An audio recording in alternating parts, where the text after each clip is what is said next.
Bon, écoutez, j'aimerais souhaiter le bonjour à tous et j'aimerais vous remercier avant tout pour votre nombreuse participation. Le doyen devait donner le mot de bienvenue.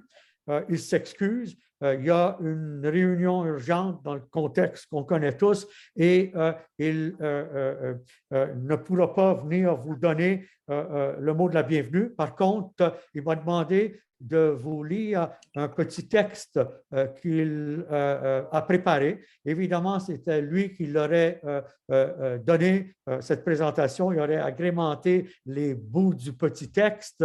Je ne pourrais pas le faire, mais donc je procède à la lecture du message du doyen. Donc, il s'excuse grandement de ne pas lui être en personne pour le donner, mais c'est force majeure.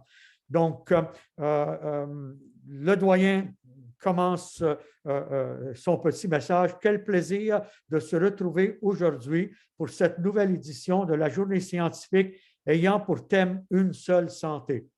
L'importance de cette activité est indéniable car elle permet de mettre en valeur la recherche fondamentale et clinique. En août dernier, vous avez été conviés à une première activité scientifique, laquelle a été un très grand succès. La faculté de médecine dentaire organise ces rencontres pour la communauté universitaire afin de vous sensibiliser et de vous faire découvrir des projets de recherche fascinants. En ce début de trimestre d'hiver, nous avons le plaisir de présenter une édition spéciale de la Journée scientifique avec en première partie deux conférences et 4 conférenciers venant de 3 différentes facultés.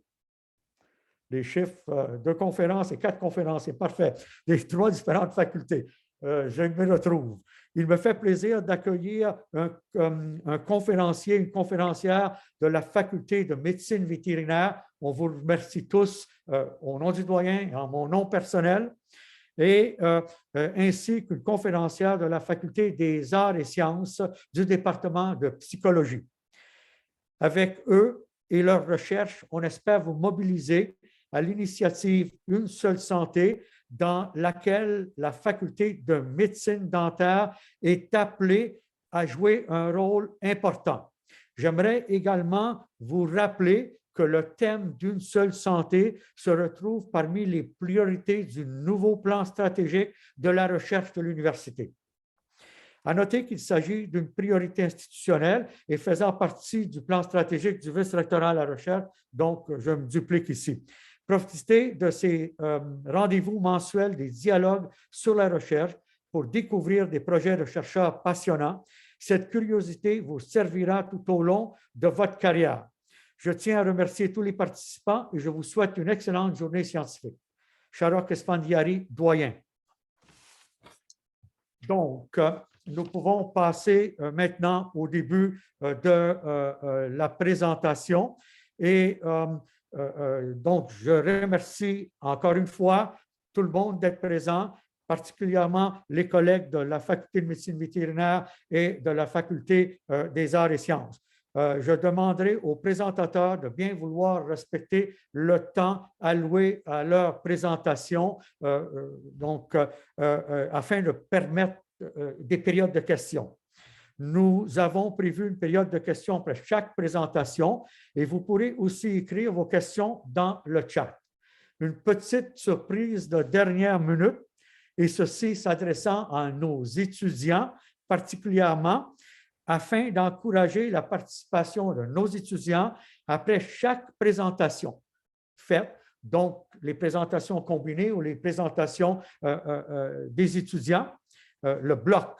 Okay? Nous donnerons un prix de participation de 100 $ au premier étudiant qui aura posé une question. Okay? Donc, on a 6 prix de 100 $. La première question, il ne faut pas nous demander quelle température il fait dehors, là. C'est des affaires un peu plus spécifiques. OK? Donc, soyez tous présents et j'espère que vous prévaudrez de cette possibilité d'aller chercher 100 $ et qu'un jour, j'espère, vous aurez le plaisir d'aller le dépenser dans un bon restaurant entre-temps peut-être à la SAQ avec votre passeport vaccinal. Alors, il y a des choses qui sont intéressantes avec 100 $. Maintenant, passons tout de suite à notre première présentation. Notre première présentation qui sera une présentation conjointe de Madame la professeure Hélène Carabin et de Monsieur le professeur Jean-Philippe Rochelot. Je vais vous donner un bref aperçu de leur CV. Bref, comme je dis, ce sont des personnalités qui ont des CV très, très longs, sont impressionnants, leurs CV. Donc, j'ai résumé et je m'excuse si mon résumé ne fait pas pleine justice à qui vous êtes. Okay? Donc, la première personne, Dr. Carabin, elle est donc docteur en médecine vétérinaire et elle a également un PhD. Elle a été pendant près de 17 ans professeure d'épidémiologie au Collège de la santé publique de l'Université d'Oklahoma Health Science Center. Et elle est maintenant professeure titulaire au département de pathologie et microbiologie de la faculté de médecine vétérinaire et au département de médecine sociale et préventive de l'ESPOM. Elle est également directrice du groupe de recherche en épidémiologie des zoonoses et en santé publique, le GRESOSP, responsable de l'axe Une seule santé du monde pour le Centre de recherche en santé publique. Elle détient une chaire de recherche du Canada en épidémiologie et Une seule santé et ses travaux de recherche portent sur l'utilisation des méthodes épidémiologiques et biostatistiques avancées pour mieux comprendre les facteurs de risque et le fardeau des maladies infectieuses suite aux interactions complexes entre l'homme, l'animal et l'environnement. Vous voyez déjà, quand on nomme l'homme, l'animal et l'environnement, on définit une seule santé très bien et nous, en médecine dentaire, ça nous place directement à l'intérieur de ce spectre. On passe maintenant au docteur Rochelot, qui a également un doctorat en médecine vétérinaire et un PhD. Il a débuté sa carrière comme clinicien en médecine et chirurgie des animaux de compagnie, puis comme professeur et coordonnateur du département de santé animale au Cégep de Saint-Hyacinthe. Il est aussi professeur associé à la faculté de médecine vétérinaire. Ses travaux de recherche visent aujourd'hui l'application des méthodes épidémiologiques d'analyse spatiale et de recherche qualitative à diverses problématiques et interventions de santé publique à l'interface humain-animal-environnement. Donc, la parole, non, ça continue. Il est membre de différents groupes de travail sur une seule santé à l'Université de Montréal et il travaille depuis 2019 au développement de l'offre académique Une seule santé aux études supérieures. Donc, le titre de leur présentation commune est l'approche Une seule santé, définition, origine, étendue, application en 2022. Merci et la parole est à vous.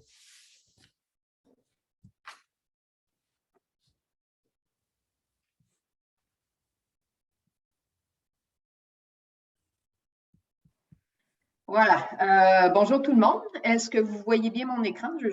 On va commencer avec ça. Est-ce que tout le monde voit mon écran? Oui, oui, OK, parfait. Merci beaucoup. Donc, merci pour les introductions. On est très heureux d'avoir l'honneur de présenter à la Faculté de médecine dentaire ce qu'est l'approche Une seule santé, d'où elle vient, ce que l'on peut en faire ou ses applications et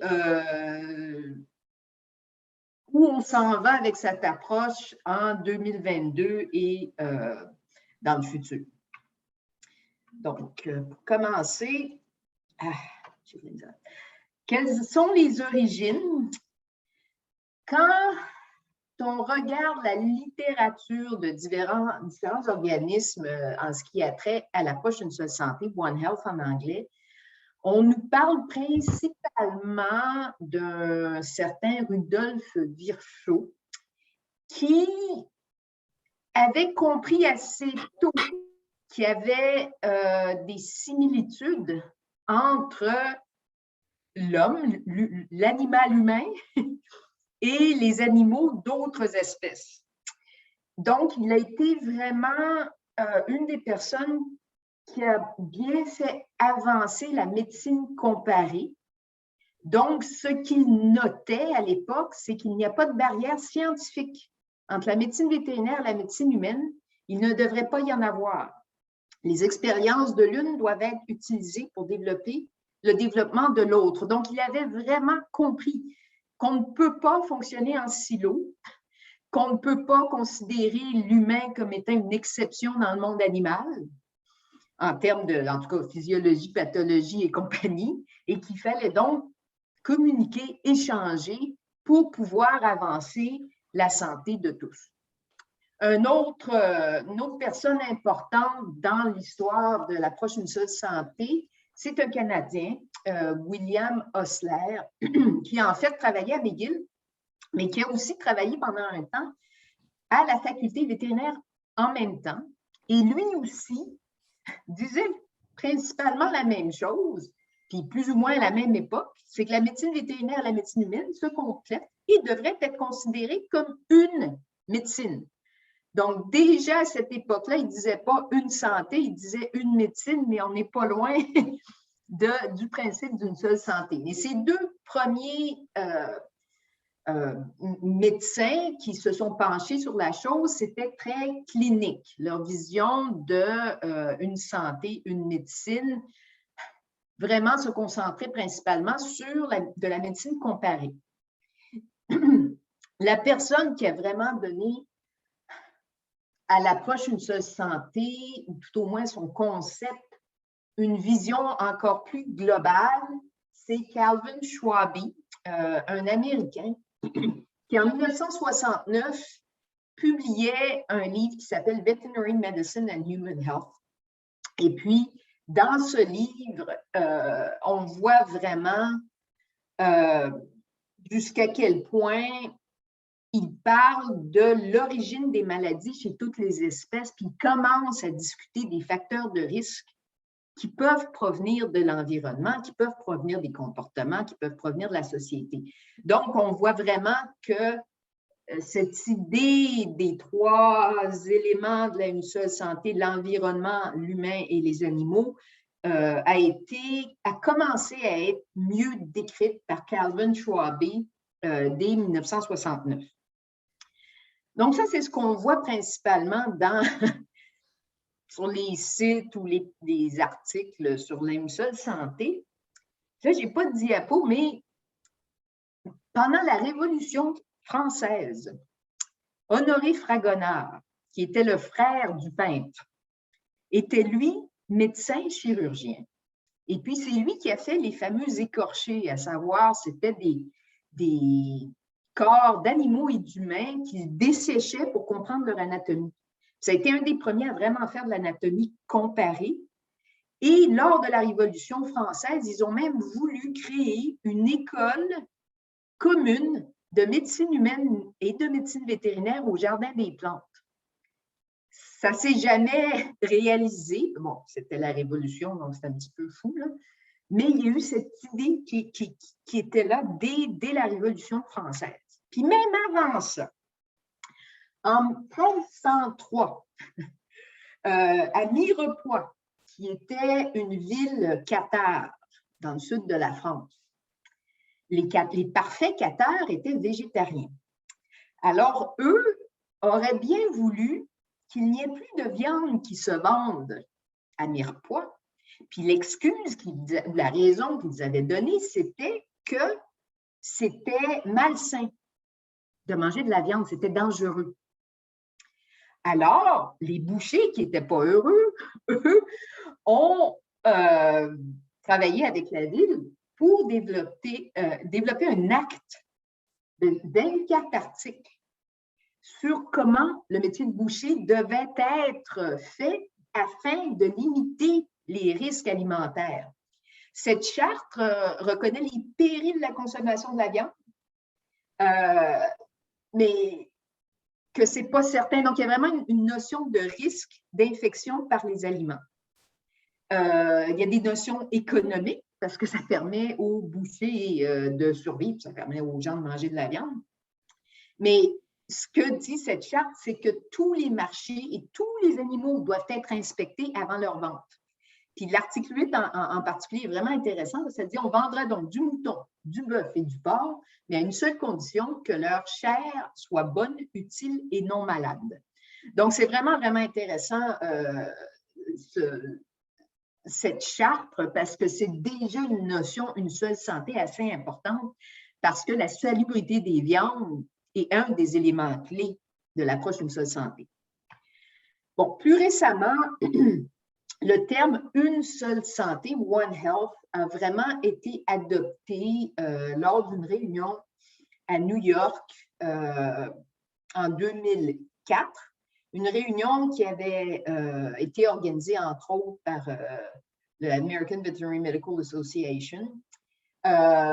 Et dans cette réunion en 2004, ils en sont venus au principe de Manhattan, où il y a eu 12 recommandations pour établir une approche plus holistique pour pouvoir prévenir les maladies épidémiques et épizootiques, pour maintenir l'intégrité des écosystèmes. Donc là, on a vraiment nos maladies humaines, animales et de l'environnement pour le bénéfice tant des humains, des animaux et la biodiversité.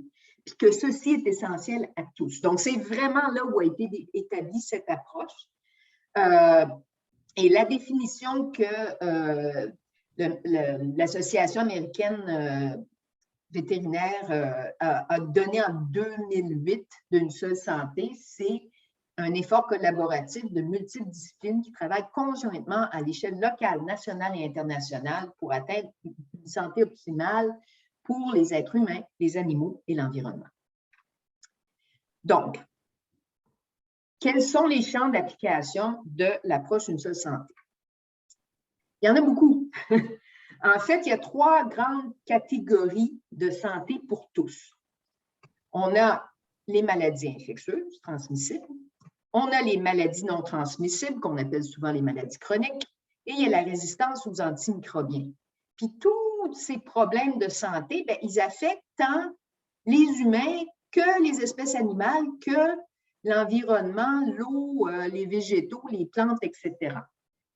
Donc, l'idée de une seule santé, c'est de mieux comprendre comment tous ces personnes, les êtres vivants qui interagissent les uns avec les autres, comment cette interaction mène à des problèmes ou des solutions en ce qui a trait à la résistance aux antimicrobiens, aux infections et maladies transmissibles. Au sein des infections, je vais en parler tout à l'heure, il y a des maladies humaines, des maladies animales et les zoonoses qui sont transmises de l'une à l'autre. Les maladies infectieuses, on le sait maintenant, peuvent avoir des séquelles chroniques. Puis parfois, on ne sait même plus c'est quoi l'origine infectieuse de la maladie chronique. Puis on a plusieurs exemples de ça dont je vais parler tout à l'heure. Et les maladies non transmissibles, le diabète, par exemple, va accroître la susceptibilité aux infections. Donc, il n'y a rien qui est en silo, là. Tout communique, tout s'impacte. Toutes les choses ont un impact sur les autres. Puis, les maladies non transmissibles, bien, elles peuvent avoir...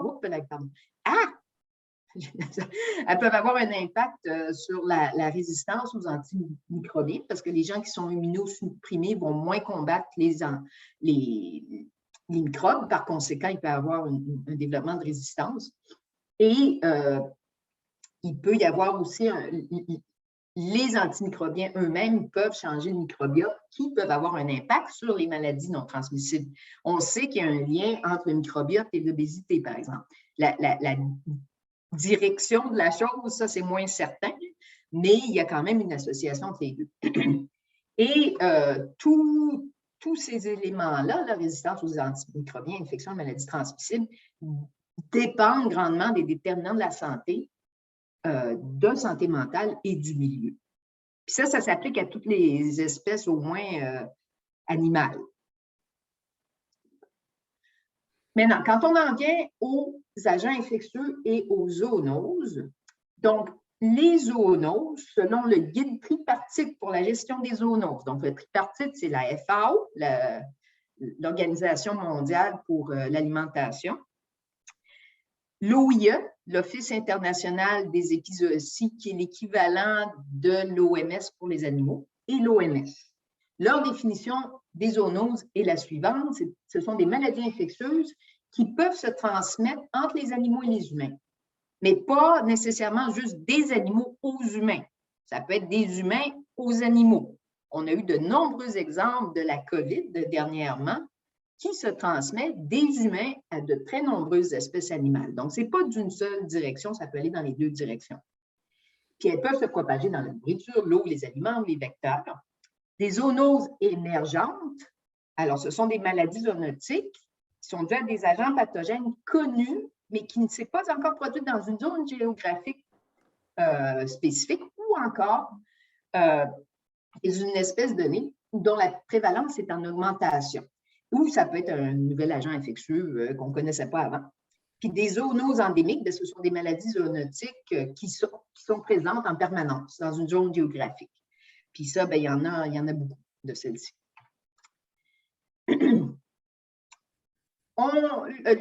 L'Office international des épizooties, qui ont de nombreux articles qui ont fait des analyses génétiques et tout ça, estime qu'il y a au moins 75% des agents pathogènes émergents qui ont une origine animale.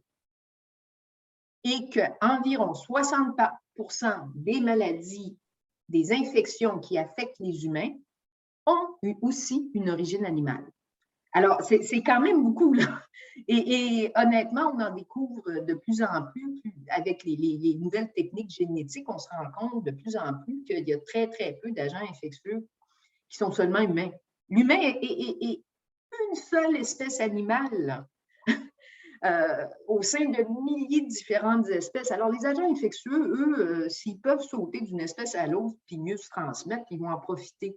Donc, il faut se rappeler de ça. Donc, c'est absolument pas surprenant que l'humain soit infecté par des agents infectieux qui ont infecté d'autres espèces animales avant.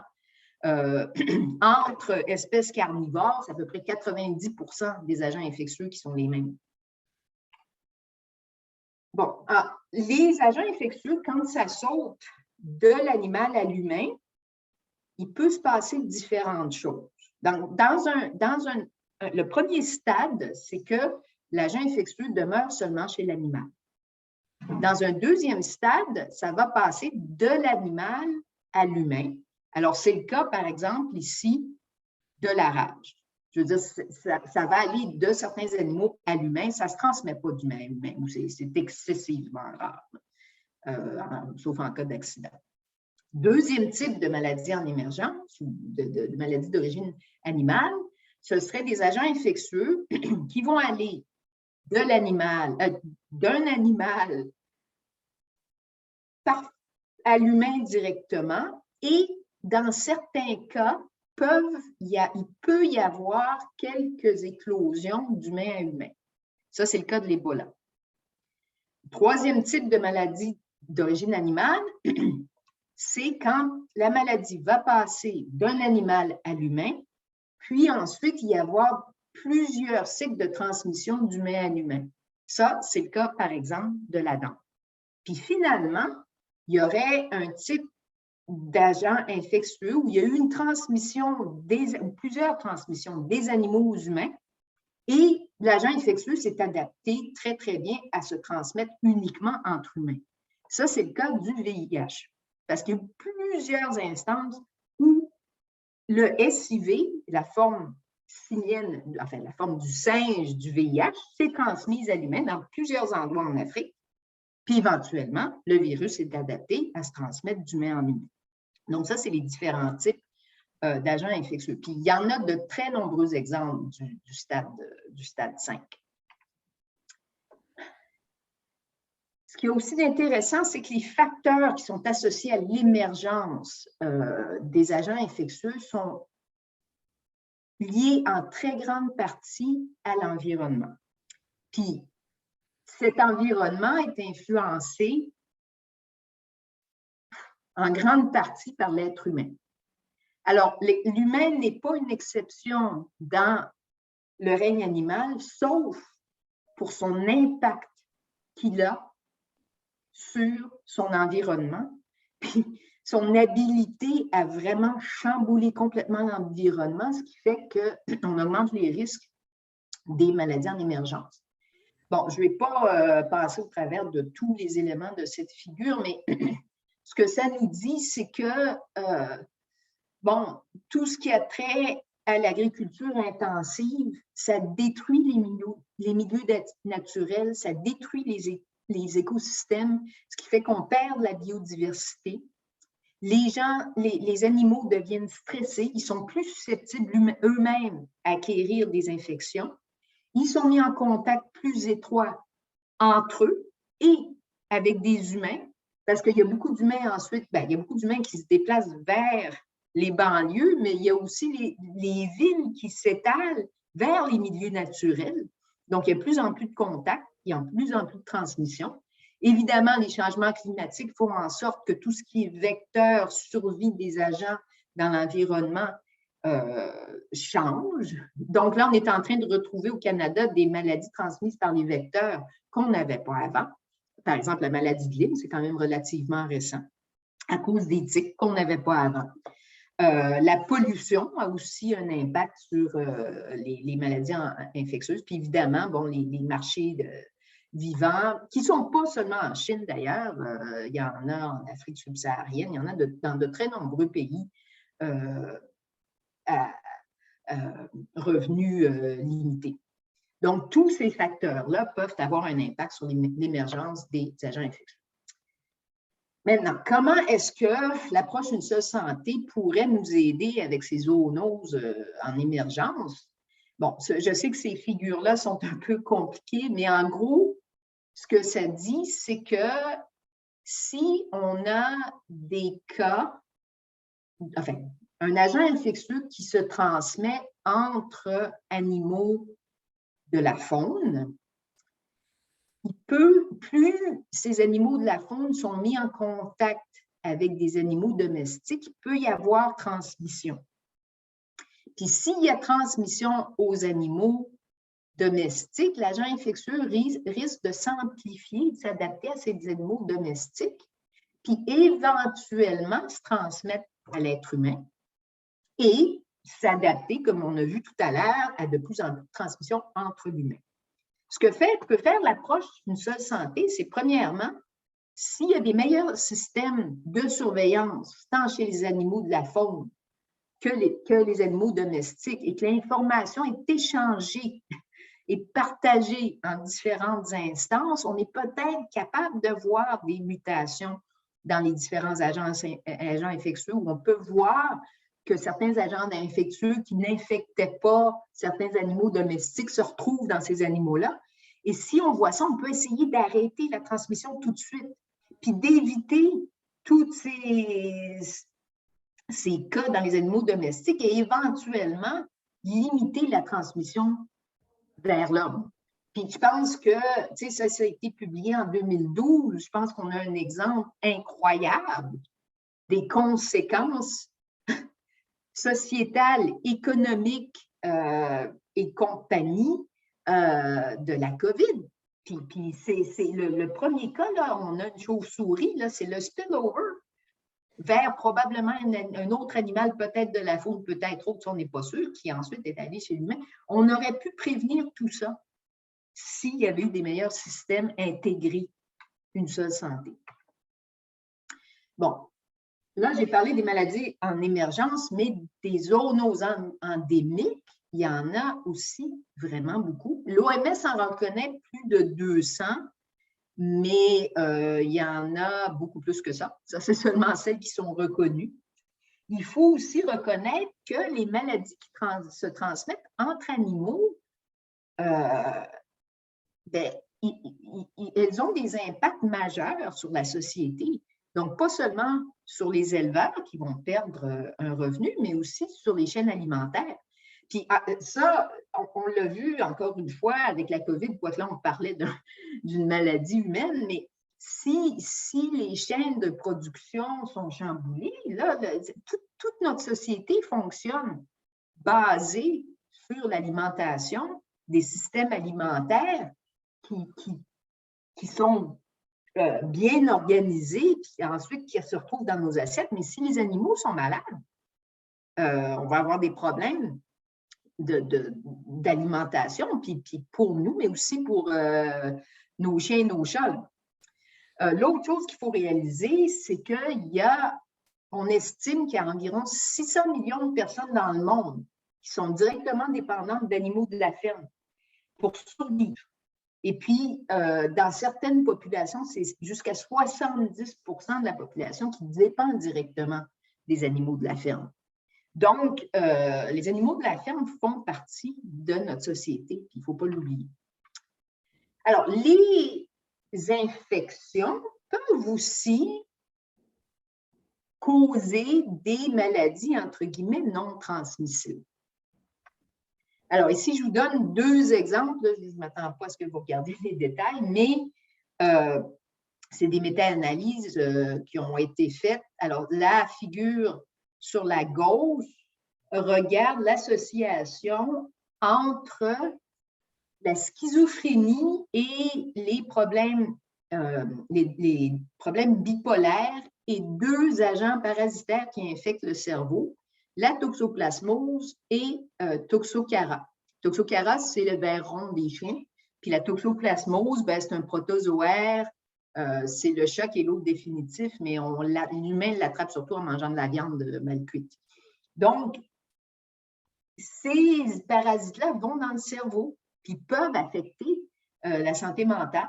Un autre exemple ici à droite, c'est la cysticercose, le ver solitaire, un parasite qui se transmet. C'est l'homme qui a le ver adulte qui infecte les porcs, mais il peut, puis le porc va infecter l'humain, mais l'humain peut infecter l'humain, et quand le parasite se retrouve dans le cerveau de l'humain, il peut causer de l'épilepsie. Dans certaines parties du monde, c'est 30% des cas d'épilepsie qui sont causés par ce parasite. 30%. Quand on sait qu'il y a à peu près les 2/3 des cas d'épilepsie qui n'ont pas de cause connue dans nos pays, mais qu'on pourrait en prévenir 30% dans certains pays, c'est quand même incroyable. Donc, mais c'est seulement en utilisant une approche d'une seule santé qu'on pourrait contrôler ces maladies-là. OK, là, je vais passer la parole à Jean-Philippe pour la suite. Merci Hélène, bonjour à tous. Je vais développer un petit peu sur les concepts que Hélène vient de nous présenter. Hélène a bien mis la table sur les agents infectieux, sur les zoonoses, sur l'importance d'une approche intégrée. On va tranquillement aussi se diriger vers des exemples qui s'appliquent plus directement à la médecine dentaire. Alors, on part très, très, très large et on va rapetisser l'entonnoir tranquillement, pas vite. Et ce qui va être intéressant, c'est qu'au terme de la discussion, de la présentation, on a des questions pour vous, à savoir quelle serait votre façon d'appliquer les principes d'une seule santé dans votre contexte de pratique ou comme citoyen intervenant en médecine dentaire. Comme l'a dit M. Nancy en début de présentation, on parle souvent en recherche des accomplissements des chercheurs, mais un élément qui est extrêmement important avec l'approche d'une seule santé, c'est d'avoir une certaine humilité disciplinaire, de se rendre compte qu'on a besoin les uns des autres pour bien comprendre les enjeux d'une seule santé. Vous voyez qu'ils sont extrêmement larges. Par conséquent, la réflexion de chaque discipline et l'apport de chaque discipline à l'approche d'une seule santé est important et significatif. J'ai décidé de structurer une bonne partie de notre présentation sur la phrase que vous voyez en bas. La phrase dit « Nous partageons un environnement commun, des risques semblables, nous pouvons apprendre l'un de l'autre, nous avons des défis communs à relever, mais on peut s'aider. » Cette phrase-là, qui est un peu romancée, pourrait être issue d'un dialogue entre des individus d'une communauté qui font face à des enjeux de santé. Je vous invite à la lire maintenant comme un dialogue interespèce et vous allez voir que ça prend une composante, une couleur qui est relativement différente. On peut changer, Hélène? Donc, nous partageons un environnement commun. Je fais du pouce sur ce que Hélène nous a présenté. On parle de plus en plus de notre présence et de nos actions au sein de ce qu'on appelle un système socio-écologique. Dans le système socio-écologique, bien sûr, il y a l'écosystème et le système social. Si on prend l'écosystème, on imagine un écosystème qui est intouché par l'humain. Cet écosystème-là va inclure une quantité considérable d'espèces animales, végétales, qui sont en interaction les unes avec les autres. L'écosystème en général est infiniment complexe, influencé par des facteurs non vivants, donc abiotiques, que ce soit le climat, les précipitations, les sols. Et ce système écologique-là est en général dans un équilibre très fin, et quand on déstabilise l'écosystème, il peut y avoir des effets, comme dans tout système complexe, des effets de seuil inattendus, des changements importants qui surviennent beaucoup plus rapidement que ce qu'on pensait, des relations qui ne sont pas linéaires entre les événements. Et donc, il y a un aspect de complexité dans l'écosystème. Le système social humain est également aussi complexe, peut-être moins que l'écosystème, mais il y a énormément d'interactions particulières entre les humains. Et la santé des humains à l'intérieur du système social va être dépendante d'un paquet de facteurs politiques, économiques, sociaux, culturels. Et les inégalités de santé aussi sont dépendantes de la structure de notre système social. Quand on réfléchit au système socio-écologique, ce qu'on comprend, c'est que notre système social humain a un impact important sur le système écologique, et cet impact-là va à son tour avoir un impact important sur notre système social. Peut-être un impact qu'on est en train de commencer à réaliser ces dernières années, qui est peut-être encore sous-estimé par plusieurs personnes. Et on parle de plus en plus de services écosystémiques. Donc, nos écosystèmes nous rendent des services considérables qui soutiennent notre système social. Quels sont ces services-là? Simplement la capacité de nous nourrir, donc la production agroalimentaire, la pollinisation des plantes qui nous nourrissent par les insectes pollinisateurs, la purification de l'air, la purification de l'eau, la stabilisation du climat. Donc, ces services-là ont une valeur considérable. On aimerait de nos jours tenter de chiffrer la valeur de ces services écosystémiques-là. Et un exemple qui est très vulgarisé, mais que j'aime bien donner pour comprendre la valeur des services écosystémiques, c'est d'imaginer si on avait développé et déployé une technologie pour purifier l'air de la planète, une technologie pour purifier l'eau que l'on boit et pour stabiliser le climat. Mais combien ça coûterait pour déployer ces technologies-là? Donc, c'est un scénario un peu Blade Runner où on imagine que la nature ne nous fournit plus ces systèmes-là, et on comprend assez rapidement que les impacts économiques sont majeurs. On a juste à penser à ce qui s'est passé en Colombie-Britannique cette année pour comprendre que la valeur des services écosystémiques est incroyable. On peut changer, Hélène?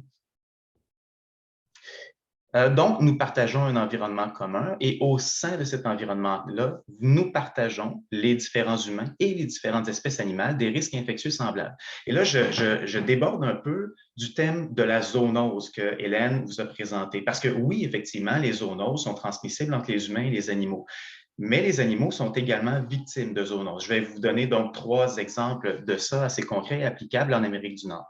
À gauche, ce que vous avez, c'est le cycle de transmission du virus du Nil occidental. Donc, ce virus-là crée des encéphalites chez l'humain, mais crée des encéphalites qui ont des manifestations cliniques très semblables chez nos chevaux. En 99, le virus, qui existe depuis plusieurs années en Afrique et en Europe, est importé par des moustiques dans la région de New York, et on voit un cluster des agrégats d'encéphalites chez l'humain à New York dans cette période-là. En parallèle, et on ne fait pas tout le lien tout de suite, on voit une augmentation des mortalités chez les oiseaux, en particulier les corvidés et les jets bleus.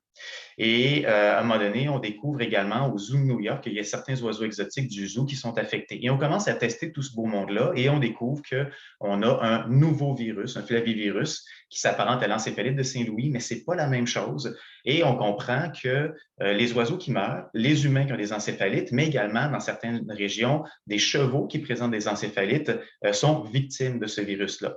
Et de cette idée-là, de ce constat-là, émerge le constat d'animal sentinelle. L'animal qui nous indique qu'il y a un risque infectieux qui se promène dans notre communauté, des fois, l'animal, et c'est souvent le cas en fait, est davantage exposé que l'humain à ce risque infectieux-là. Et donc, on a plus de cas animaux qui apparaissent et ça nous donne un signal qu'il y a un risque pour la santé humaine. L'autre exemple, c'est la maladie de Lyme. Donc, vous avez le cycle de la maladie de Lyme en haut à droite. Donc, on comprend que dans la nature, la bactérie Borrelia burgdorferi est maintenue. Le réservoir de cette bactérie-là, c'est les petits mammifères, en particulier les souris à pattes blanches au Québec. L'autre reproducteur de la tique qui nous transmet la maladie, donc la tique, c'est le vecteur, mais l'autre reproducteur de la tique, c'est les grands mammifères, en particulier les cervidés. Donc, plus de population de chevreuils, ça veut dire davantage de tiques dans l'environnement. Le chien et l'humain sont des hôtes terminaux de la maladie, c'est-à-dire qu'ils ne sont pas responsables de la transmission, mais ils sont victimes de la maladie et le chien comme l'humain vont avoir possibilité de maladies rénales, de maladies articulaires, maladies cardiaques un peu plus chez le chien, chez l'humain et maladies neurologiques également. Et les chiens s'exposant beaucoup plus que les humains aux tiques, donc ils vont gambader dans la forêt librement, ils ne se protègent pas contre les tiques. Et le chien est reconnu comme une excellente sentinelle de la présence de la maladie de Lyme sur nos territoires parce qu'il serait 5, 10, 15 fois plus souvent infecté que l'humain. Et dans certaines régions du Québec, on constate la même chose. Ça fait quelques années qu'on voit qu'on a des cas d'anaplasmose chez l'humain, une maladie transmise par les tiques également. Et on commence tout juste à avoir des éclosions d'anaplasmose chez l'humain. Donc, l'animal, le chien est une sentinelle intéressante des maladies transmises par les tiques au Québec et ailleurs dans le monde. Dernier exemple rapidement, l'influenza aviaire. L'influenza aviaire, souvent, le réservoir, c'est des oiseaux de la faune, des oiseaux migrateurs. Ils ont des voies de migration, ces oiseaux-là, qui sont gigantesques à travers le monde. Ils peuvent traverser le continent américain au complet dans leur migration. Et ces oiseaux-là peuvent être porteurs d'influenza. Des fois, cette influenza-là est dit hautement pathogène pour les oiseaux et pour les humains. Les oiseaux migrateurs peuvent transmettre la maladie, le virus, à nos oiseaux d'élevage, chez lesquels on peut détecter l'influenza idéalement le plus rapidement possible par des bons systèmes de surveillance pour éviter qu'il y ait un débordement du virus chez l'humain et qu'ensuite on ait hypothétiquement, si la souche le permet, de la transmission humain à humain. Donc, on a beaucoup, avant la COVID, surveillé l'influenza aviaire comme étant une source importante de pandémie potentielle et on continue de le surveiller de nos jours également. Il n'y a pas que les risques infectieux que l'on partage, il y a également les risques chimiques. L'exemple le plus ancien, probablement, le plus classique d'animal sentinelle pour les risques chimiques, c'est le fameux canari dans la mine. Les oiseaux ont un système respiratoire, d'abord, ils ont un métabolisme très rapide, une fréquence respiratoire très élevée et des sacs aériens qui font que les échanges gazeux chez l'oiseau se font avec le sang autant à l'inspiration qu'à l'expiration. Ça rend les oiseaux, surtout les petits oiseaux, très sensibles aux agents toxiques volatiles, comme le monoxyde de carbone, par exemple. Et donc, les mineurs, en Angleterre en particulier, pendant le 19e siècle, et ça a été utilisé même jusqu'à la fin du 20e siècle, les mineurs amenaient un canari dans la mine et si le canari mourait, bien sûr, c'était signe qu'il y avait un risque respiratoire pour les travailleurs qui devaient sortir de la mine à ce moment-là. Donc, le canari a été utilisé comme sentinelle à dessein par les mineurs dans ces périodes-là. Un autre très bel exemple d'animal sentinelle pour les risques chimiques, les belugas du Saint-Laurent. On sait qu'au Saguenay, il y a eu des alumineries pendant plusieurs années qui ont émis des HAP. Les HAP ont contaminé les eaux de surface et il y avait une hausse de cancer chez les travailleurs d'aluminerie dans la région du Saguenay. Ça a pris plusieurs années avant que les études épidémiologiques arrivent à faire un lien clair entre les HAP de l'aluminerie et les cancers chez les travailleurs. Dans l'intervalle, des chercheurs de la faculté de médecine vétérinaire étudiaient également les tumeurs chez les belugas dans l'estuaire du Saguenay et on se rendait compte que l'incidence des tumeurs cancéreuses chez ces belugas-là était supérieure à l'incidence chez les belugas qui n'étaient pas dans l'estuaire du Saguenay. On a retrouvé à l'intérieur de ces tumeurs-là, lors de pathologies, des concentrations de HAP qui étaient quand même conséquentes et on a compris qu'il y avait un lien épidémiologique entre les tumeurs chez les belugas et les tumeurs chez les travailleurs des alumineries. Donc, c'est un autre exemple d'animal sentinelle pour des risques chimiques. Nous sommes également les multiples espèces qui existent sur notre territoire sont également des produits au point de vue de leur santé de nos systèmes alimentaires. Et notre système alimentaire aujourd'hui est appelé un système alimentaire industriel. L'agroalimentaire est un des champs d'application importants de l'approche Une seule santé et les photos qu'on a ici tentent de résumer finalement l'application d'une seule santé au système agroalimentaire et vous allez voir qu'on commence à faire des liens davantage avec la médecine dentaire. D'abord, notre système alimentaire a été développé de façon industrielle, entre autres parce que l'industrialisation promettait une meilleure production, une plus grande production à moindre coût d'aliments qu'on pensait être de qualité. Aujourd'hui, dans la plupart des épiceries, il y a plusieurs dizaines de milliers de produits transformés sur les étagères des épiceries. Ces produits transformés-là sont issus d'un système qui utilise beaucoup de mécanisation. La mécanisation, comme on le voit en bas à gauche, entraîne possiblement une compaction des sols. Les sols compactés ont besoin de davantage de fertilisants chimiques qui créent une pression de fertilisation dans l'environnement.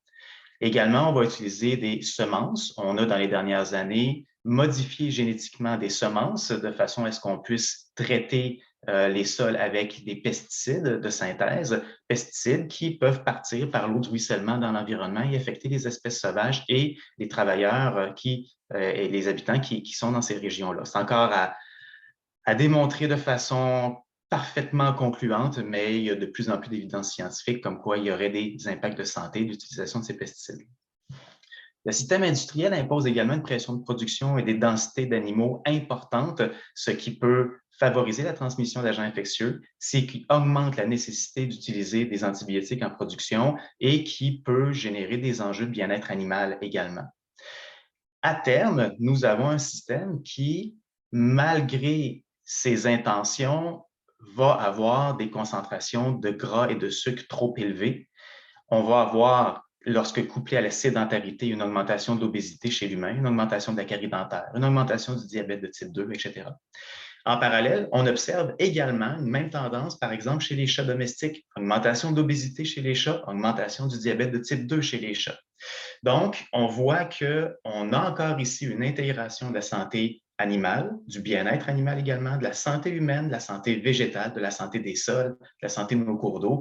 Et donc, on doit réfléchir communément avec une approche Une seule santé pour comprendre comment on est capable de développer un système agroalimentaire qui est plus durable, qui est plus favorable à la santé et donc pour les prochaines années, un système alimentaire qui serait plus sain.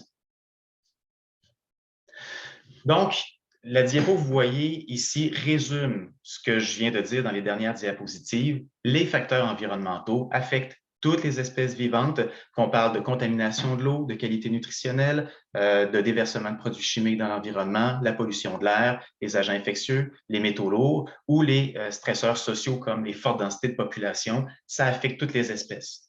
Comme nos systèmes physiologiques, anatomiques et nos pathologies peuvent être semblables, bien, on va avoir des manifestations des mêmes problèmes chez différentes espèces et la présence de problèmes de santé chez une espèce peut indiquer qu'il y a un risque de santé pour l'humain. Autre composante de la phrase que j'ai écrite au tout début, nous pouvons apprendre l'un de l'autre, bien sûr. Hélène l'a bien présenté en début. La médecine comparée a été une méthode de développement de notre science médicale incontournable. Je vous donne quelques exemples pour les gens qui seraient moins familiers avec le concept de modèle animal, le modèle animal qui nous permet de comprendre les pathologies, mais également les traitements chez l'humain. Donc, en haut, vous avez des singes cynomolgus qui ont été utilisés pour développer, tester l'innocuité et l'efficacité du vaccin contre l'Ebola. Et donc, ça a permis justement de réduire des scènes extrêmement difficiles à voir, comme ce qu'on voit en haut à droite complètement, c'est-à-dire les camps de quarantaine et de traitement des patients de l'Ebola dans les villages africains dans les dernières années, Afrique de l'Ouest principalement. Vous avez au centre à gauche une photo d'une technicienne en santé animale qui est en train de développer un modèle de cancer chez le rat. Et chez ce rat-là, de façon chirurgicale, on implante des cellules cancéreuses et également on crée des cannulations pour infuser ces cellules-là tumorales au niveau du gros intestin pour savoir si certains traitements anti-cancer peuvent fonctionner adéquatement. On peut utiliser les animaux comme modèle pour des expositions environnementales, comme pour exemple déterminer l'effet des champs magnétiques sur le potentiel de leucémie chez les humains. Vous avez au centre un petit animal, je ne sais pas si ça vous dit quelque chose, qu'on appelle un axolote. L'axolote est un amphibien qui a la propriété d'être capable de faire repousser ses membres de façon intégrale après une amputation. Et donc, c'est un modèle qui est utilisé pour justement tenter de trouver des thérapies pour les amputations ou les malformations chez l'humain. Vous avez le modèle de rat classique obèse pour étudier les maladies athérosclérose, maladies cardiaques. Et on a des centaines de modèles de souris génétiquement modifiées. Depuis qu'on a séquencé le génome de la souris et qu'on est capable de le modifier, bien, on est capable d'étudier pratiquement toutes les maladies à composantes génétiques chez l'humain avec des modèles de souris génétiquement modifiés. Nous avons également des défis communs à relever au niveau de la santé, un des grands défis. L'OMS identifie ce défi-là comme étant un des principaux, les plus importants défis auxquels l'humanité fera face dans les prochaines décennies, c'est la résistance aux antimicrobiens. On a peur de retourner à une ère pré-antibiotique où notre attirail thérapeutique ne fonctionnera plus contre les agents infectieux, bactériens principalement. On voit dans le graphique de droite que le mauvais usage ou le surusage d'antibiotiques chez l'humain, chez l'animal, est le principal facteur de développement de résistance et celui qui est le mieux documenté dans les littératures scientifiques. On va essayer de résumer pour les gens qui sont moins familiers avec la dynamique de transmission de la résistance aux antimicrobiens, le gros système que vous voyez à gauche. Bien sûr, lorsqu'on utilise les antibiotiques chez l'humain, d'abord, il y a des déchets de médicaments qui peuvent être dont on dispose mal, qui peuvent contaminer l'environnement. Il y a des bactéries, des gènes de résistance chez l'humain qui peuvent se ramasser dans les selles, dans l'urine, donc dans les eaux usées. Donc, c'est un facteur qui est important de transmission des gènes de résistance aux antimicrobiens. Imaginez maintenant du côté animal. Vous avez une grande production animale. Nous avons des animaux qui sont malades, peut-être une grande densité de population chez ces animaux-là, une pression d'infection qui est plus forte que ce qu'on souhaiterait. Et on va donc soit les traiter pour des maladies avec des antimicrobiens ou on va, dans certains cas, selon les législations, on va essayer de prévenir les maladies infectieuses par l'usage préventif d'antimicrobiens. Imaginez maintenant que le purin ou le fumier des animaux est mis dans une fosse à purin. Imaginez la flore bactérienne dans cette fosse à purulin ou dans le fumier. Ces bactéries-là ont été en contact avec des antibiotiques. Elles peuvent s'échanger des plasmides de résistance. Ensuite, on va étendre le fumier dans les champs. Les bactéries vont s'échanger avec les bactéries commensales du sol des gènes de résistance. Le ruissellement va entraîner tout ça dans les eaux de surface. Et donc, vous comprenez qu'on a un problème de résistance aux antimicrobiens qui n'est pas que thérapeutique, qui n'est pas que nosocomial, qui n'est pas que dans l'élevage. C'est un problème qui devient environnemental et donc, il est partout à terme. Mais malgré que la santé des animaux puisse entraîner des problèmes de santé chez l'humain, qu'il y ait des zoonoses, qu'il y ait des problèmes de résistance aux antibiotiques, il y a de nombreux effets bénéfiques de la cohabitation humain-animal. Et ces effets bénéfiques-là ont été étudiés et mieux démontrés dans certains contextes, notamment pour les enfants souffrant des troubles du spectre de l'autisme. On augmente une augmentation du calme, de la sociabilité, de la concentration chez les enfants atteints d'autisme en milieu académique. Et donc, les animaux d'assistance les aident. Les personnes âgées avec de la démence vont avoir de meilleurs comportements sociaux, plus de socialisation et même des périodes de conscience plus élevées en présence d'animaux. Il y a un petit commentaire, je trouvais l'article intéressant dans Frontiers in the Psychology qui disait que, étant donné que les Américains dépensent des milliards de dollars en médicaments de prescription pour la santé mentale chaque année, que le rôle économique des animaux d'assistance mériterait une plus grande considération parce que peut-être que ça peut réduire les médicaments d'ordonnance. Vous avez 3 exemples aussi en bas. Une femme qui est en train de se faire vacciner contre la COVID au Québec, qui est un peu anxieuse et un animal d'assistance est là pour la détendre. Les animaux d'assistance sont utilisés également maintenant, dans certains cas, pour les causes qui impliquent des enfants où le témoignage de l'enfant est difficile. Donc, on peut faire venir un chien d'assistance dans la salle de cours. Vous avez une photo en bas à droite de Zoothérapie Québec. Je vous invite à aller voir leur site qui est très, très bien fait, où la zoothérapie, finalement, maintenant, est beaucoup plus large que ce qu'on faisait il y a une dizaine d'années. Des chiens qui sont là pour des patients qui sont épileptiques, supposons. Lorsqu'une crise arrive, ils vont détecter la crise, ils vont aller chercher les médicaments anti-épileptiques, ils vont aller chercher le téléphone. Donc, c'est vraiment des compagnons de vie pour les gens qui ont de l'épilepsie non contrôlée. À noter ici, une nuance importante, en zoothérapie, ce n'est pas l'animal le thérapeute, c'est le thérapeute humain qui fait une thérapie assistée de l'animal. Des fois, il y a une mauvaise conception de ce qu'est la zoothérapie. Donc, on va faire un petit peu de chemin rapidement parce qu'il va nous manquer de temps, mais une seule santé médecine dentaire, est-ce que ça se peut? Qu'est-ce qu'on peut faire en médecine dentaire? Est-ce qu'il y a des exemples probants qui nous démontrent qu'il y a un lien entre une seule santé et médecine dentaire? Et si oui, pourquoi et comment? Donc, on va passer quelques exemples en revue. Premier exemple, le modèle de maladie parodontale. Le chien a été un important modèle de maladie parodontale. Vous avez peut-être sûrement vu déjà l'état de santé des dents des chiens. Ils développent de la plaque, du tartre et de la maladie parodontale à une vitesse incroyable.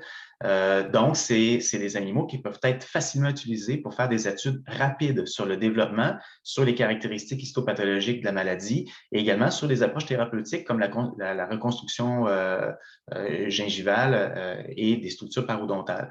Donc, le chien a été utilisé pour comprendre la maladie et pour développer des approches thérapeutiques, notamment chirurgicales.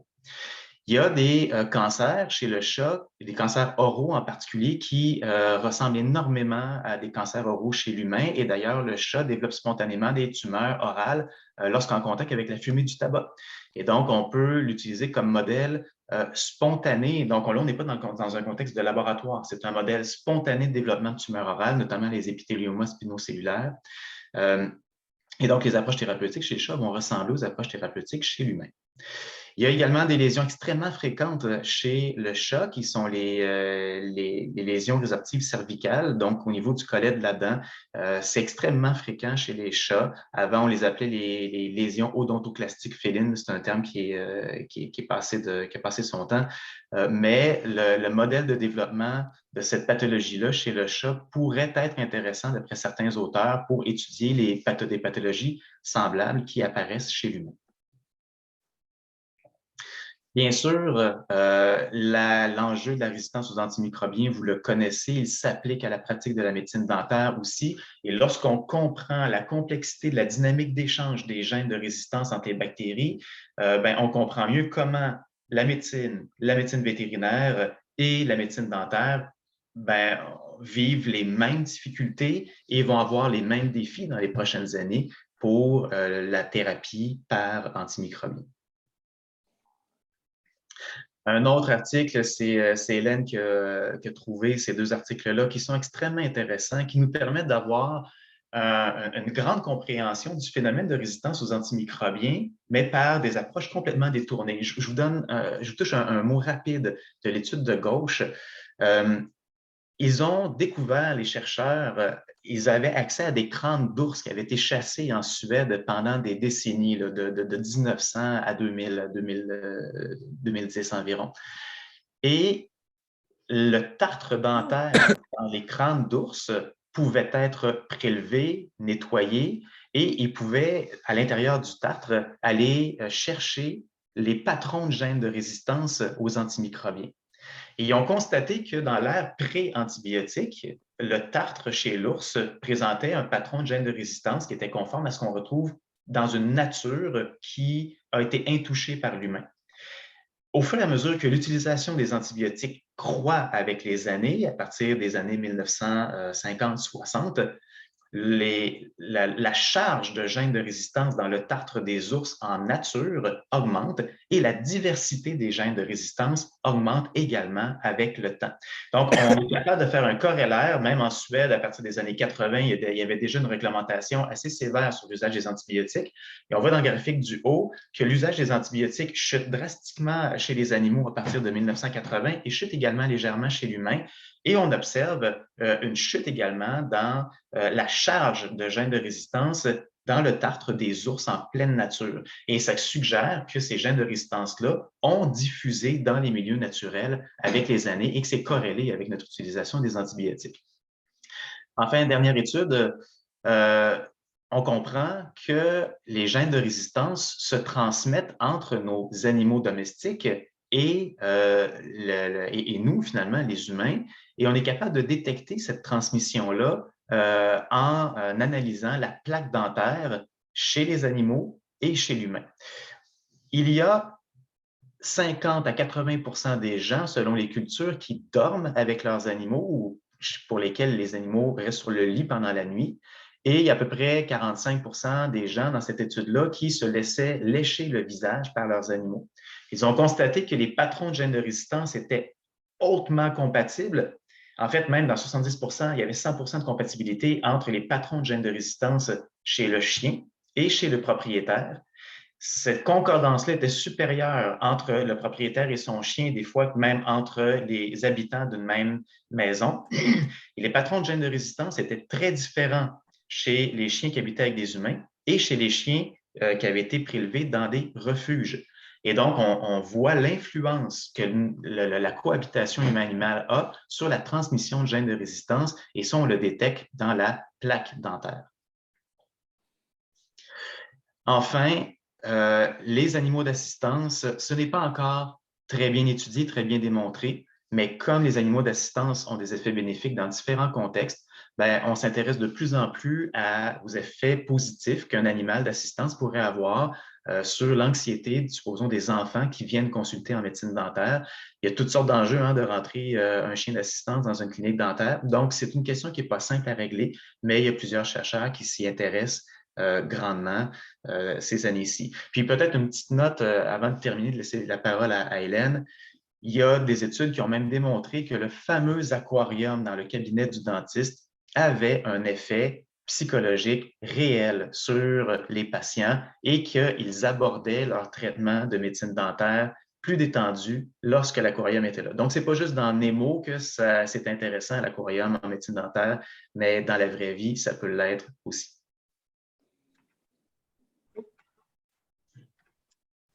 En fait, Jean-Philippe, je pense que tu continuais avec la pensée systémique. Sinon, Oui, je peux continuer, Hélène. En fait, quelques mots rapides pour dire que lorsqu'on s'intéresse, bon, je me replace comme clinicien en médecine vétérinaire, déjà, je trouvais ça assez complexe d'exercer mon métier. Il y avait énormément de choses à penser.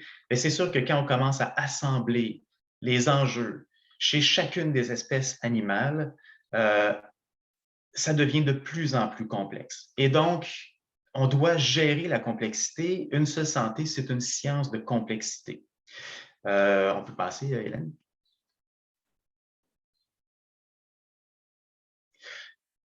On a donc beaucoup discuté et développé ce qu'on appelle l'approche systémique dans le concept One Health.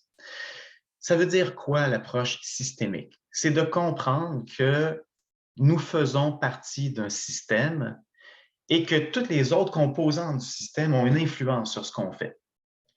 Des fois, on pose une action de santé publique, une action politique, on fait un choix économique, on fait un choix de pratique, on fait un choix de consommation, et quelques années plus tard, on se rend compte qu'il y a de nombreuses externalités négatives ou inattendues à ce choix-là. C'est ce qu'on vit avec les changements climatiques, avec l'environnement, avec un paquet de facteurs, avec la pandémie. On doit donc comprendre la complexité lorsqu'on fait des choix. Cette complexité-là doit prendre en compte qu'il y a des déterminants socio-économiques et environnementaux de la santé. À l'autre extrême, il y a des issues de santé, la durabilité, la santé, le bien-être, l'équité entre les espèces. On parle beaucoup de ces dernières années de racisme, on parle de sexisme, on parle de différentes situations d'inéquité dans notre société et on commence à réfléchir au concept d'inéquité entre les espèces aussi. Lorsque je vous parlais de recherche avec des modèles animaux, est-ce éthique et équitable de considérer que comme humains, nous avons le pouvoir d'utiliser des animaux en recherche et d'en faire ce que l'on veut? Ben non, et de plus en plus, on remet en question nos pratiques, sinon la raison même de les utiliser, mais au moins la façon dont on les utilise. Et vous voyez qu'au centre, pour faire tout ça dans une perspective One Health, ça nous prend des opérations concrètes. On doit penser globalement, on doit penser multidisciplinaire, interdisciplinaire, transdisciplinaire, multisectoriel. On doit avoir beaucoup de partenaires, on doit planifier adéquatement nos interventions et on doit travailler ensemble avec toutes les parties prenantes. Ce n'est pas simple, ça prend une humilité disciplinaire, il faut savoir comment se parler, on doit partager des cadres conceptuels communs, on doit développer un langage commun. Ça ne se fait pas du jour au lendemain. Et la première pierre à poser pour qu'on réussisse, c'est la volonté de le faire finalement. Donc, je te laisse aller pour la suite.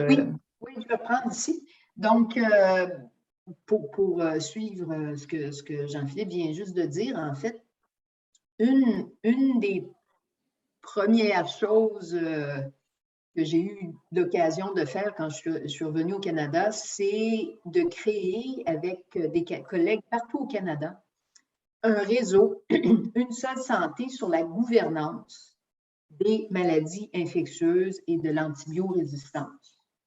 Puis le but de ce réseau, c'est de vraiment s'assurer que des experts en sciences sociales travaillent main dans la main avec des chercheurs en sciences de la santé pour essayer de, mieux comprendre comment fonctionne la gouvernance face aux agents infectieux, puis si cette gouvernance-là prend en considération des aspects d'une seule santé ou non.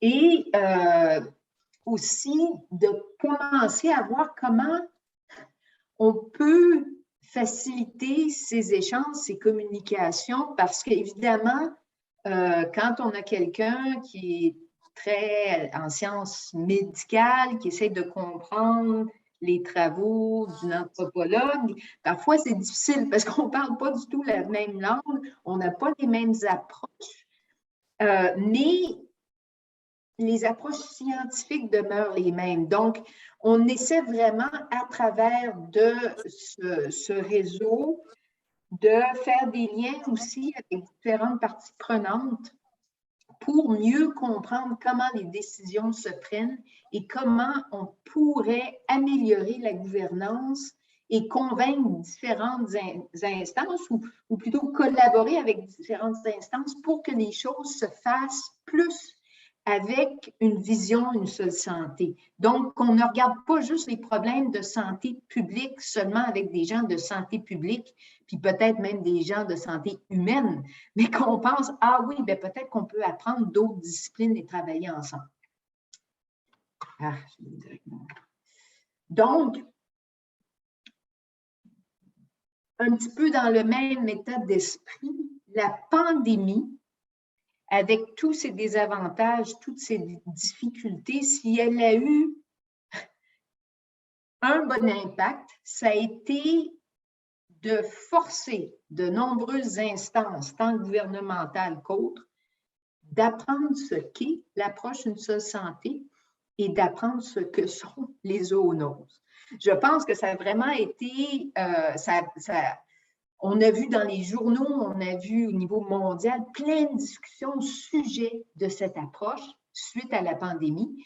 Donc, il faut qu'on en profite pour faire avancer l'approche pour pouvoir tout simplement continuer à avoir une population humaine puis pas complètement détruire nos écosystèmes et puis toutes les espèces vivantes de la planète. une des choses qui est survenue en 2021 suite à la pandémie, c'est que, encore une fois, la FAO, l'OIE, l'OMS, puis le Programme environnemental des Nations unies a mis en place un panel d'experts de haut niveau sur une seule santé. Et leur rôle, c'est vraiment de faire des recommandations aux institutions internationales qui, elles, sont quand même la référence pour divers pays, tant les ministères de la santé que de l'environnement, que de l'agriculture, que de la santé animale, pour les aider à mieux comprendre l'approche et les aider à mieux la mettre en place. Ce panel a mis en place, est entendu sur une définition commune qui a été adoptée par l'OMS, la FAO, l'OIE puis l'UNEP de une seule santé. Parce qu'avant ça, on n'avait pas une seule définition. Chaque organisme a fait sa propre définition. Puis c'est une très belle définition. Puis jusqu'à maintenant, tous les gens qui l'ont lu étaient d'accord. Donc, je vais quand même la lire, prendre le temps de la lire. C'est que le principe d'une seule santé consiste en une approche intégrée et unificatrice qui vise à équilibrer et à optimiser durablement la santé des personnes, des animaux et des écosystèmes. Il reconnaît que la santé des humains, des animaux domestiques et sauvages, des plantes et de l'environnement en général, y compris les écosystèmes, est étroitement liée et interdépendante. L'approche mobilise de multiples secteurs, disciplines et communautés à différents niveaux de la société pour travailler ensemble, à fomenter le bien-être et à lutter contre les menaces pour la santé et les écosystèmes. Il s'agit également de répondre aux besoins collectifs en eau potable, en énergie propre, en air pur, en aliments sûrs et nutritifs, de prendre des mesures contre le changement climatique et de contribuer au développement durable. On voit bien que cette définition n'est pas strictement axée sur les zoonoses. C'est beaucoup plus large que ça et ça reconnaît que tout est lié, qu'on ne vit pas chacun dans des silos. Donc, aussi, cet automne, à la fin novembre, du 29 novembre au 1er décembre, l'Assemblée de l'OMS s'est réunie pour discuter de l'adoption d'un traité des pandémies. Et notre groupe, justement, le Global One Health Network, dont j'ai parlé, notre réseau sur une seule santé, on nous a demandé, à nous et aussi de mes collègues qui mènent le bal pour une commission du Lancet sur une seule santé, à créer ce document en soutien à l'Assemblée qui faisait le point sur l'importance d'adopter une seule santé dans ce traité des pandémies. Puis ce qu'on a pu noter, c'est que de tous les traités internationaux qui existent, il y en a un seul qui oblige les pays de façon légale à prendre des actions, puis ça, c'est le traité sur le tabac. Tous les autres traités internationaux en lien avec la santé n'ont aucune obligation légale. Il y a des obligations commerciales au niveau animal, mais pas légales en termes de surveillance et de contrôle. Puis ce qu'on a pu noter aussi, c'est que dans aucun de ces traités nationaux, l'approche d'une seule santé était mentionnée. Par contre, il y avait plusieurs références à des approches trans ou multidisciplinaires. Donc, dans ce document, on a vraiment fait le point sur ce qui se passait et on recommande que l'approche d'une seule santé, de la surveillance interespèces, des pratiques pour des réponses à des pandémies futures se fasse avec une approche d'une seule santé qui implique toutes les disciplines. Et puis, pour ceux que ça intéresse, on a quand même écrit un petit résumé sur ce document dans la conversation. Ça a été publié le 10 janvier 2022. Pour ceux que ça intéresse, vous pouvez aller voir. Puis, ce qui est de très encourageant, c'est que ce n'est pas seulement l'OMS, la FAO et l'OIE qui parlent de une seule santé. En septembre 2021, lors de la réunion des ministres de la Santé du G20, ceux-ci ont adopté une déclaration dans laquelle il y avait plusieurs points sur le fait qu'il fallait bâtir de la résilience une seule santé. Parallèlement, il y a énormément d'activités en cours, par exemple, par la plateforme intergouvernementale scientifique et politique sur la biodiversité et les services écosystémiques, qui eux aussi poussent pour l'adoption d'une approche d'une seule santé pour renforcer la préparation aux pandémies et éventuellement y répondre. Donc, depuis la pandémie, il y a vraiment eu une explosion de discussion des avantages de l'approche d'une seule santé. Donc, c'est vraiment le temps de s'impliquer, puis c'est le temps de l'utiliser pour essayer d'éviter les problèmes à venir et de prévenir le pire. Puis finalement, juste une petite note pour aussi dire que la COVID a été une belle façon d'introduire au public l'habileté incroyable des chiens à détecter toutes sortes de... c'est des composés organiques volatiles, mais on pourrait parler d'odeur. Et les chiens se sont avérés dans plusieurs études meilleurs même que le PCR pour détecter les gens infectés avec la COVID au tout début de l'infection. Donc, on a, puis là, on retombe donc dans une seule santé et j'espère qu'il y aura plus d'études avec les chiens qui peuvent dépister toutes sortes de choses allant de l'épilepsie au cancer jusqu'aux maladies infectieuses. Donc, je pense que c'est là où on voulait ouvrir le bal et ouvrir les questions aux gens dans la salle pour discuter un peu de ce que vous pensez que pas trop devrait être en tant que gens en médecine dentaire.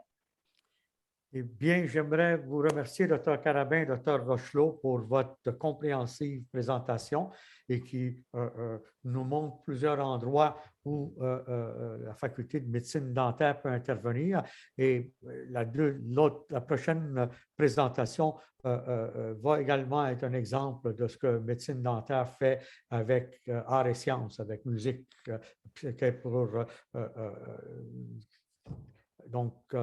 qui sera très intéressante. Donc, la parole est ouverte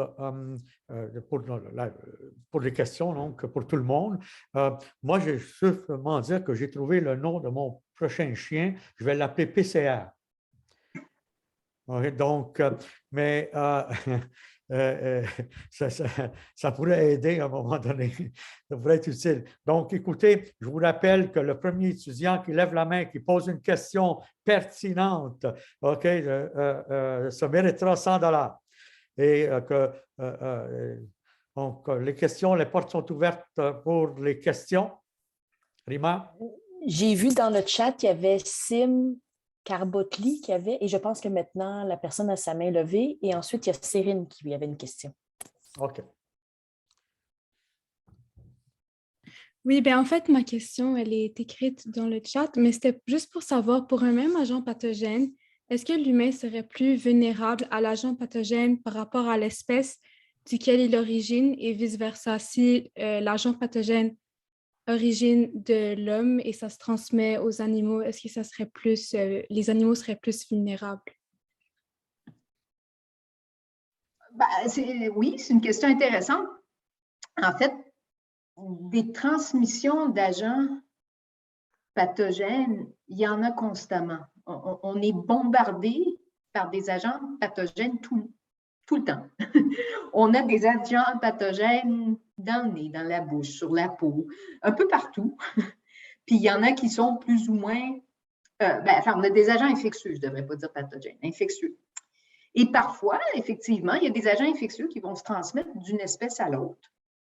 Puis, dans une petite proportion des cas, il s'avère que cet agent infectieux va être capable de se reproduire dans ce nouvel hôte et donc commencer à se transmettre d'un autre à l'autre. Mais ça d'habitude, ça prend plusieurs transmissions de l'animal à l'humain avant que l'agent soit capable de se transmettre, par exemple, d'un humain à l'humain, parce qu'il va falloir qu'il y ait quelques adaptations, probablement quelques mutations de cet agent-là pour qu'il soit efficace à se transmettre au sein d'une même espèce. Je pense que ça résume pas mal la chose. Jean-Philippe, je ne sais pas si tu veux ajouter. Oui, mais en fait, il y a un élément de réponse que je trouve extrêmement intéressant. Très souvent, en particulier pour les virus, on constate que la chauve-souris est un réservoir extrêmement performant de plusieurs virus. On entend de plus en plus parler dans les dernières années des chasseurs de virus dans la faune, donc des équipes qui sont déployées à différents endroits à travers le monde, justement pour faire cette espèce de surveillance en amont dont Hélène parlait en début de présentation. Il y a des milliers de virus dans la nature qui sont encore inconnus et on se pose souvent la question comment ça se fait que la chauve-souris est un si bon réservoir de virus à potentiel pandémique? Et il y a une théorie de l'évolution par rapport à ça, c'est qu'il y a des espèces de chauves-souris qui sont d'abord extrêmement diversifiées et qui sont sur Terre depuis extrêmement longtemps. Et il y a eu une coévolution des virus avec les chauves-souris. Et donc, les chauves-souris ne sont plus affectées par le virus, elles en sont le réservoir. Et à un certain moment, il y a un contact entre la chauve-souris des animaux domestiques ou entre la chauve-souris et des populations humaines. Et là, il y a, probablement par le fruit d'un certain hasard, un débordement de ce virus-là qui était inoffensif chez la chauve-souris et qui, finalement, trouve le moyen de s'adapter à une autre espèce et d'être transmis. Donc, il y a clairement énormément d'animaux réservoirs dans la nature qui sont très peu affectés par les agents infectieux, mais il y a quand même, comme le dit Hélène, une nécessité de mutation, de transformation d'agents infectieux pour qu'ils puissent infecter et être pathogènes chez l'humain. Donc, il y a cette composante évolutive-là qui est intéressante à comprendre. Parfait, merci beaucoup. Céline? Oui, bonjour. Moi, ma question était par rapport à certaines études que vous avez présentées qui, dans le fond, il y a des études qui montraient des maladies dont les animaux étaient atteints. Puis les symptômes de ces maladies-là, dans le fond, c'est quelque chose qu'on peut clairement mesurer, observer, mais il y en a d'autres qui avaient des symptômes. Bon, c'est vrai qu'un symptôme, c'est observable à la base, sauf que je veux savoir, en gros, est-ce qu'il y a des approches présentement qui nous permettent d'aller qualifier des choses comme de la douleur chez les animaux qu'on ne peut pas nécessairement observer nous-mêmes, ou on est vraiment limité à ce qui nous est accessible par les marqueurs sanguins? C'est une excellente question aussi. En fait, il y a quand même beaucoup de recherches à la faculté vétérinaire justement sur cette question-là. Entre autres, il y a un groupe qui travaille sur les grimaces des chats. Donc, ils prennent des vidéos de la face du chat et on peut reconnaître selon passe au niveau de la face, il y a une possibilité de reconnaître différents niveaux de douleur. Il y a d'autres gens qui vont regarder plus justement des marqueurs, mais en termes de comportement, ça se fait beaucoup, ça se fait même en ce moment dans les élevages de volailles. Ils essayent d'en faire aussi dans les élevages de porcs pour mieux mesurer la douleur, pour améliorer le bien-être animal en élevage.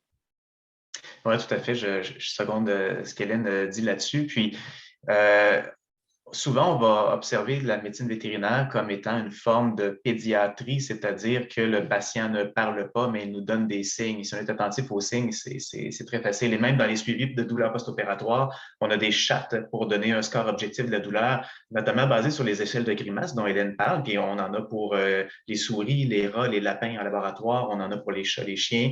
On peut se baser aussi sur des critères physiologiques plus objectifs comme l'augmentation de fréquence cardiaque, le patron respiratoire. Donc, il y a toutes sortes d'indices qui nous donne ça. Et donc, oui, c'est dans un sens objectivables. Et quand on parle de symptômes, ben, je crois que les symptômes classiques qu'on observe chez l'humain, ben, ils sont applicables à la médecine vétérinaire aussi, donc que ce soit la consistance des selles, le patron respiratoire, des symptômes cutanés, donc également juste au niveau des gencives, hein, le temps de remplissage capillaire, la couleur des gencives, ce sont des éléments qui sont des éléments clés, notamment en anesthésie vétérinaire. Donc oui, il y a une très bonne science de la symptomatologie derrière tout ça. Parfait. Merci beaucoup. D'autres questions? Dr Cosman aurait une question, mais il ne peut pas être éligible, Dr Cosman, au prix. C'est correct. Les chats, non? OK. C'est correct. Bonjour, merci beaucoup pour votre présentation. En fait, je vous ai entendu parler du carcinome épidermoïde chez le chat. Et c'est un domaine qui nous intéresse évidemment en médecine dentaire parce que le carcinome épidermoïde est le cancer le plus fréquent en bouche. Et donc, je voulais savoir, il y a beaucoup d'études présentement qui démontrent une augmentation de l'incidence des carcinomes épidermoïdes de l'oropharynx, surtout en lien avec le VPH. Et je voulais savoir chez le chat, est-ce qu'on a regardé s'il y a un tel lien? Je ne sais pas si les chats sont susceptibles à être atteints par le VPH ou non. Quels sont les facteurs étiologiques justement du cancer épidermoïde chez les chats? Vous avez parlé que c'est un des cancers les plus fréquents, je pense. Parce qu'en bouche, c'est vraiment le tabac et l'alcool. Vous avez parlé brièvement sur le lien avec le tabac. Donc, si vous pouvez juste nous donner un peu plus d'informations là-dessus. Malheureusement, je ne pourrais pas vous donner beaucoup d'informations. D'abord parce que je n'ai pas les connaissances pour le faire et j'ai très peu travaillé dans le domaine de l'oncologie vétérinaire. Ce que je peux vous dire, c'est que oui, il y a des cancers qui sont soit d'origine infectieuse chez le chat, soit qui sont pour lesquels les infections sont des facteurs de risque. Les chats vont avoir des herpesvirus, des calicivirus qui peuvent être associés à des tumeurs. Les chats vont aussi avoir tendance à faire des sarcomes inflammatoires au site d'injection. Donc, lorsqu'ils vont recevoir un vaccin, la réaction inflammatoire au vaccin peut se transformer en sarcome, en différentes sortes de tumeurs chez le chat. Je ne sais pas si les tumeurs orales chez le chat sont associées à des virus. Je pourrais vous transférer l'article sur lequel je me suis basé, qui donne également des indications sur l'étiologie, mais également sur les approches thérapeutiques qui ont été faites. Donc, peut-être ça pourrait vous renseigner davantage. Excellent, merci beaucoup. Est-ce qu'on a le temps pour une dernière question rapide? Il y a, pardon, Yasmine Mayer qui a aussi une question. Oui. Oui, bonjour. En fait, je me demandais, plus tôt dans la présentation, vous aviez parlé du fait que les animaux partageaient des patrons de résistance avec leur maître. Donc, je me demandais, disons, un animal qui aurait de la parodontite, est-ce qu'il pourrait mettre à risque son maître d'avoir de la paro et vice-versa, étant donné qu'il, justement, il partage ces patrons-là de résistance? Oui, je vais y aller. Ici, Aline, tu as une idée pour compléter. À ma connaissance, je ne crois pas qu'on puisse considérer que la parodontie, les maladies parodontales ont un aspect zoonotique ou transmissible. Je crois qu'elles sont beaucoup plus reliées à la flore bactérienne de la plaque chez chaque espèce.